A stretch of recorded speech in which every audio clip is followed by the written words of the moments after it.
श्रीराम समर्थ. जयाचा जनी जन्म नामार्थ झाला, जयाने सदा वास नामात केला. जयाच्या मुखी सर्वदा नाम कीर्ती, नमस्कार त्या ब्रह्मचैतन्य मूर्ती. जय जय रघुवीर समर्थ. सद्गुरू श्री ब्रह्मचैतन्य गोंदवलेकर महाराज यांचं प्रवचन. 8 जानेवारी. नामाचे प्रेम नामाच्या सहवासाने येईल. नामात प्रेम येण्यासाठी आपल्या प्रेमळ आईकडेच बघा. मुलाला जरा ताप आला तरी आईच्या पोटात धस्स होते. अन्न गोड लागत नाही, झोप लागत नाही, अशा अनेक गोष्टी होतात. थोडक्यात म्हणजे तिला सर्व बाजूनी अस्वस्थता उत्पन्न होते.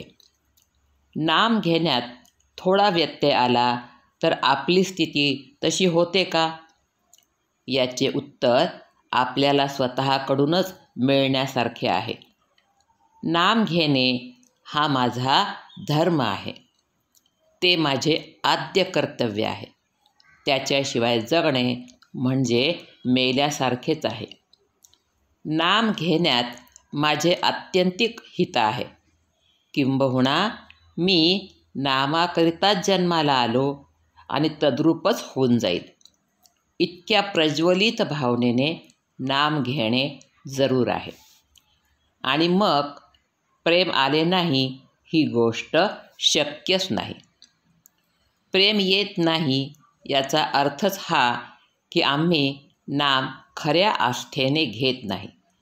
या सर्वांवर उपाय म्हणजे नाम घेण्याच्या निश्चयाने ते जसे येईल तसे घेत राहणे.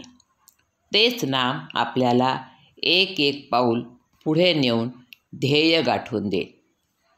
परिस्थिती चांगली आली म्हणजे नाम घेईन असे म्हणणारा माणूस नाम कधीच घेत नाही.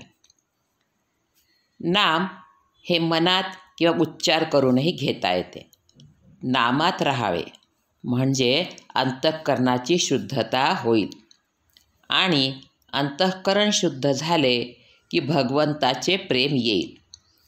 नुसत्या पुष्कळ जपापेक्षा विवेकाने आणि विचाराने आलेले प्रेम नामात असणे जरूर आहे. खरे म्हटले म्हणजे नामातच नामाचे प्रेम आहे. ताकात लोणी असतेच, फक्त ते वर दिसत नाही.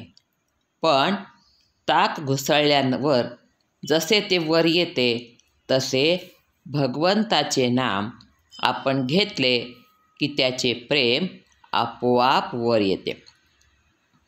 साध्या शब्दांचा देखील आपल्या वृत्तीवर परिणाम होऊन तो भाव आपल्या मनात जागृत होतो. मग भगवंताच्या नामाने भगवंताचे प्रेम का येणार नाही? आज तुम्हाला जेवढा वेळ रिकामा मिळतो तेवढा सगळा भगवंताच्या नामात घालवण्याचा प्रयत्न करा. पुष्कळ दिवस एका घरात राहिल्याने त्या घराविषयी आपल्याला प्रेम येते ना. प्रपंचाचे प्रेम आपल्याला सहवासाने आले आहे, तसे नामाच्या अखंड सहवासाने त्याचे प्रेम आपोआप येईल. उठता बसता चालता बोलता आपण अनुसंधान ठेवण्याचा प्रयत्न करावा. कोणतेही व्यसन कालांतराने पचनी पडते आणि मग मनुष्य जास्त त्याच्या अधीन जातो. अफूचे पहा, दिवसेंदिवस त्या माणसाला जास्त अफू लागते. त्याप्रमाणे भगवंताच्या चिंतनाचे आपल्याला व्यसन लागले पाहिजे. कोणतीही चांगली गोष्ट साधायला कठीण असणारच, पण अगदी थोड्या श्रमात पुष्कळ साधून देणारे नामासारखे दुसरे साधन नाही. म्हणून नेहमी मनाने नाम घेत असावे. नामात प्रेम यायला एक गुरूंना ते आवडते म्हणून घ्यावे किंवा दुसरे माझे कल्याण आहे या भावनेने घ्यावे. जानकी जीवन स्मरण. जय जय राम. श्रीराम समर्थ.